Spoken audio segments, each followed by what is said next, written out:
Pathanamthitta Konni Kalleli check പോസ്റ്റിന് സമീപം കാട്ടാനക്കൂട്ടം. കല്ലേലി എസ്റ്റേറ്റിലെ ഗേറ്റ് അടക്കം കാട്ടാനകൾ തകർത്തു. പ്രദേശത്ത് മാസങ്ങളായി തുടരുന്ന കാട്ടാന ആക്രമണത്തിന് വനംവകുപ്പ് പരിഹാരം കാണുന്നില്ലെന്ന് നാട്ടുകാർ ആരോപിച്ചു.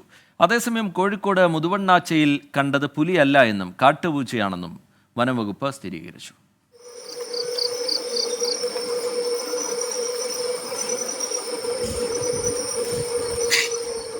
ഇന്ന് രാവിലെ 6:30 മണിയോടുകൂടിയാണ് കാട്ടാനകൾ എസ്റ്റേറ്റിന് സമീപത്തുകൂടി റോഡിലേക്ക് എത്തിയത്. കല്ലേലി വനംവകുപ്പിന്റെ ചെക്ക് പോസ്റ്റിന് സമീപം എത്തിയ കാട്ടാനകൾ ഹാരിസൺ എസ്റ്റേറ്റിന്റെ ഗേറ്റ് തകർത്തു. നാട്ടുകാരും തൊഴിലാളികളും ഏറെ നേരം പണിപ്പെട്ടാണ് ആനകളെ താൽക്കാലികമായെങ്കിലും പ്രദേശത്ത് നിന്ന് ഓടിച്ചത്.